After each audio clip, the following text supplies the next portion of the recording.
Welcome to TCTV News for the week of November 3rd, 2025. I'm Ian Dolan. And I'm Erin Bresnahan. Well, Halloween has come and gone. You know what that means. Yeah, it means... No, absolutely not. Not yet. Why not? Because we still have Veterans Day, Thanksgiving, Black Friday, even National Take a Hike Day on November 17th. But Chris... No. Stop. Just because Hannah isn't an anchor here anymore doesn't mean that we're going to let the winter holidays take over the next 2 months of the news show. Okay. Do you want to talk more about National Take a Hike Day? It really ties into what we're doing now.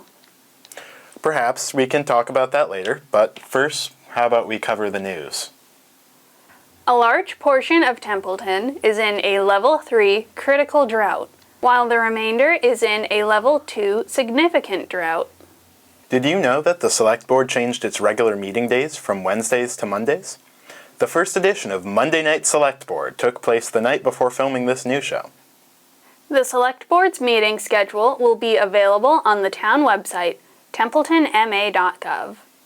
At the October 27th Select Board meeting, Police Chief Michael Bennett proposed a tax override for additional police coverage. We should have a minimum of 13 to 14 officers. The conversation needs to start now regarding a Proposition 2.5 override. We needed one last year. Over 2/3 of all towns, cities and towns in the Commonwealth are facing 2.5 overrides. We have seen a lot of youth activity and vandalization in the town. And I know that we don't have the police to do when I first moved up here, we used to see them on the roads. And I know we don't have the officer to do that anymore. But is there any way we can do anything to help deter what we're seeing in other properties of the town and some of the issues that we're seeing that we're getting So without a Proposition 2.5? there's no way to increase any patrols. Yeah. Fire Chief David Dickey also stated a need for additional staff. Just like the police department, we need more staff. Having 2 full-time people on every day is not necessarily always enough. Questions were posed about a proposed vehicle transfer to emergency management. I think we need to do a class for the selectmen so you can understand emergency management. Maybe even have MEMA come in and talk to you people. You can't not invest in your emergency management department. When I started this emergency management job back in 2008, I was handed a recycling container, a laptop computer, a mobile radio from MEMA, and a handheld radio. That's what we had for emergency management. I did it out of my house. We had nothing, no generators, no nothing. If you think that we can do what we have to do in town here to help out the other departments without vehicles, that's just ludicrous. It's crazy. When the vehicle went to the health department or the inspectional services development service officer, it came here and it was tried to be portrayed as a gift, and I questioned it. And even the law shows how it's supposed to be done. It's not a gift. It's a transfer from one town department to another, and it needs to come here. Concerns about another emergency management vehicle and the department's budget were addressed at the October 23rd Advisory Committee meeting. And like Bob said, it would be crazy to try and give me a vehicle maintenance account rather than just having it all on one vehicle maintenance account for the town. It should have gone to the select. First of all, it should have come to Capitol for emergency management to say that they needed a vehicle. The fact that emergency management has 3 vehicles, and to the best of my knowledge, there is no requirement on the town of Templeton for emergency management to have any vehicles. If there's an emergency that has been stated, and Rich, please correct me if I've got this wrong, because that's my understanding, is that you then have access to any town vehicle when an emergency has been declared. So you're absolutely correct. but you're wrong. Okay, help Because educate me. During an emergency, every department is out busy doing their own thing.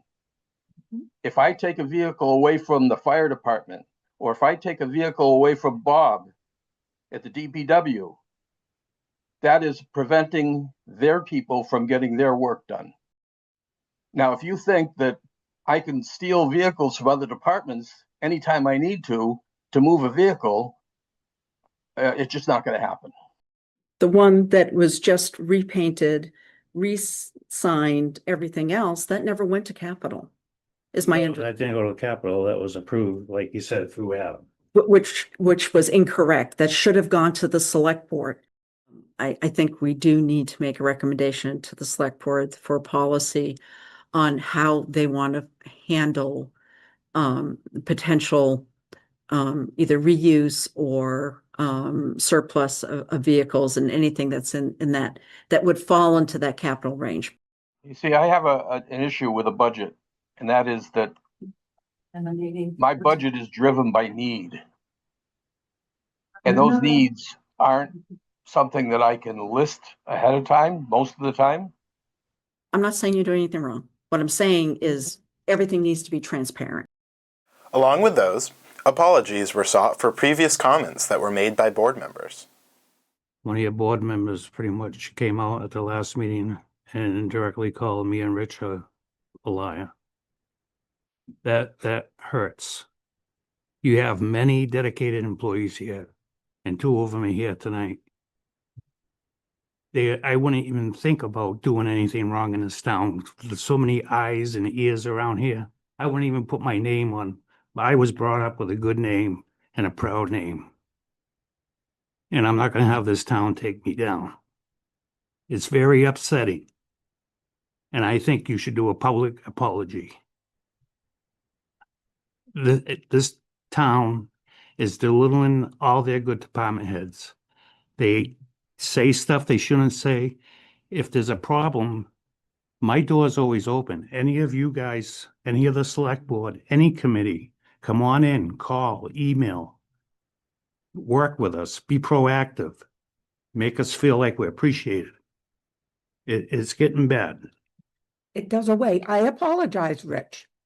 I was probably tired that night and my mouth ran without my brain. Same to you. I didn't mean it that way. I don't even remember what I said, so much for that. But it didn't look right. It didn't look good. And now at least we have an explanation. Do they even need us to comment anymore? In other news, Town Clerk Carol Harris was appointed Records Officer. Public records requests will now go through the town clerk's office and the police chief for police records.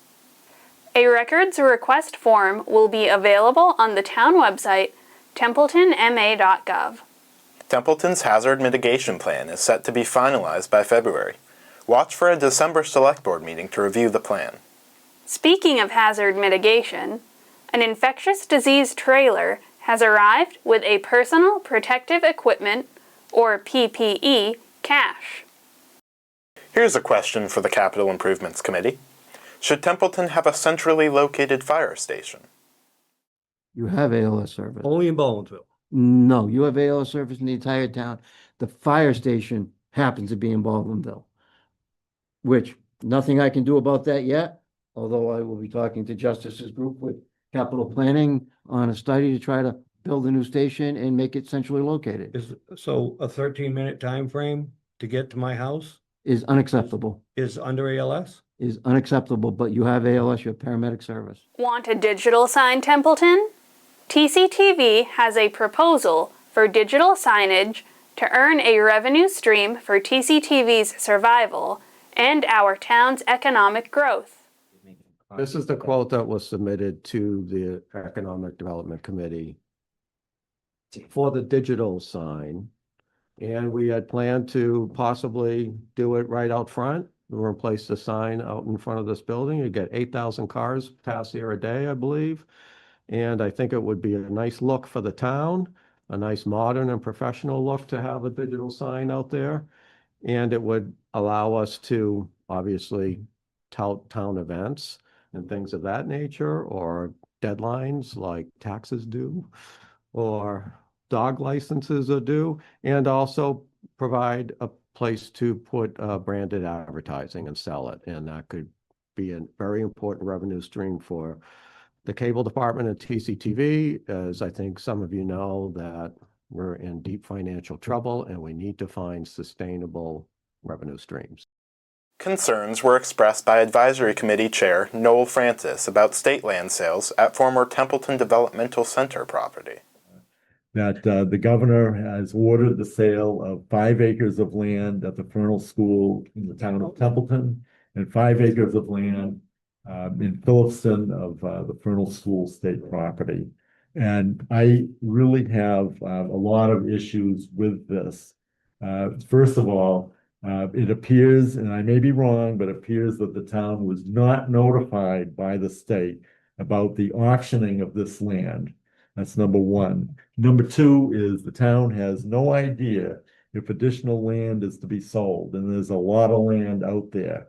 So how much additional land is going to be sold? Is it going to be another 50 acres, 5 acres, 500 acres? We don't know. And while the site has some town water, and the state cannot make the town install water and sewer, you're talking about at least a mile, and maybe 2 to 3 miles to have adequate town water and sewer on that property, which would be just like a residence. You do have some town water. It was a big user when the Fernal School was open, but what would have to be done? And the town would be responsible for upgrading the water initially. So that could be an unfunded mandate. Houghton Park Playground opening day ceremony was held Monday, October 27th. Houghton Park's vandalized gazebo roof was repaired on October 11th. The Board of Assessors tax classification hearing is scheduled for November 10th. If you have any questions about tax exemption eligibility, please contact the Assessor's office at Town Hall. Need an electrical inspection? Please call the Developmental Services Office at 978-894-2770 until further notice. All other inspections will be scheduled by the building and plumbing inspectors directly. The Narragansett Historical Society hosted its opening of the Grange Hall on November 1st from 4 to 8 p.m., featuring renovations partially supported by Community Preservation Act funds. There's also beautifully restored decorative stage curtains, as well as a stained glass window recovered from a church. There are lots of stories about the treasures at the Grange, and the folks at the Historical Society will be glad to share them with you. Templeton Parks and Recreation's winter basketball registration is now open with UniPay. Go to the town website, templetonma.gov, to sign up. Invitation for bids went out for Scout Hall repairs. We're supposed to show joy and celebration here. Be cool, Scout Hall. We'll be back soon. Just in case you're watching us for the first time, our beloved home Scout Hall was struck by lightning on June 6th. Damage to the cupola that was struck and water damage to the building's front interior require repairs. I am very much looking forward to working in Scout Hall again. You are? Of course. Why not? Have you recovered? Recovered from what? You and others were in the building. Aren't you traumatized? We're not traumatized.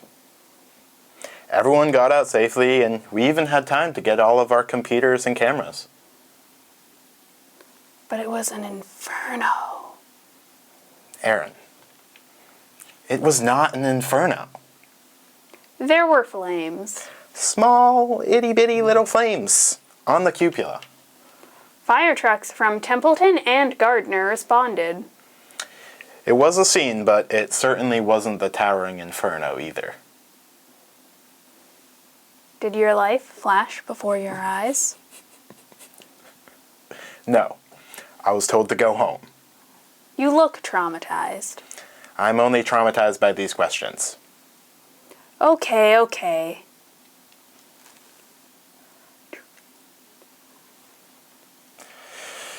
We look at it this way. Not even a lightning strike can stop TCTV. We are a lightning bolt.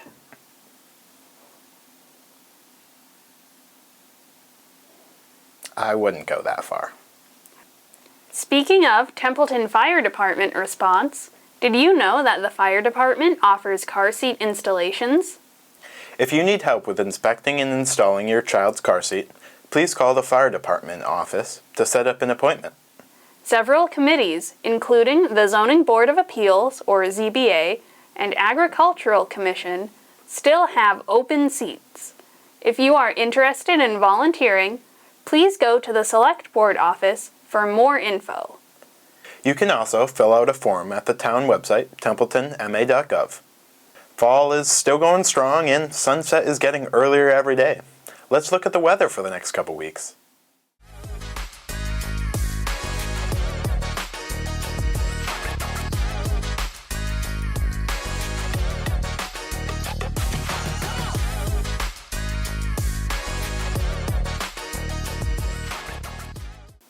The Capital Improvements Committee will meet on November 5th.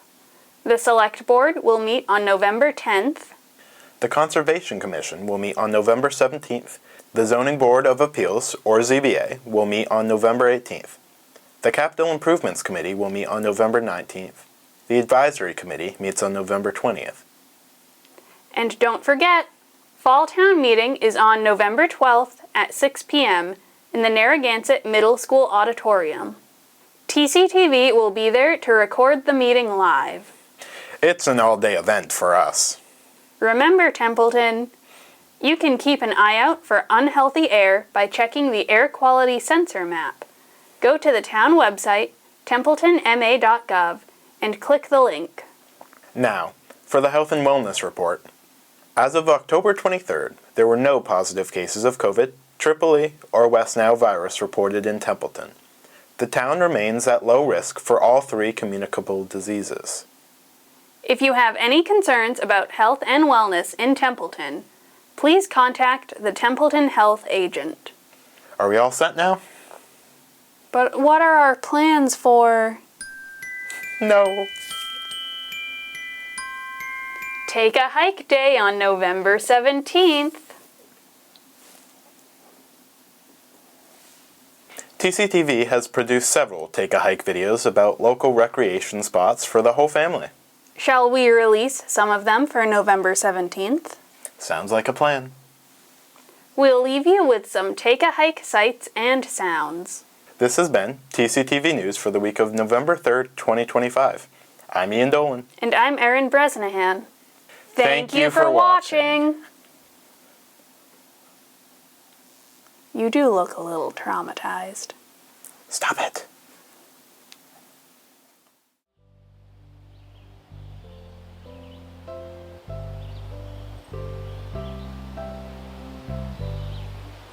Dunn State Park, also known as Dunn Pond, is a local outdoor oasis in Gardner, Massachusetts. The park started as a donation to the city by the furniture maker John Ainsworth Dunn, and was later given over to the care of the state park system.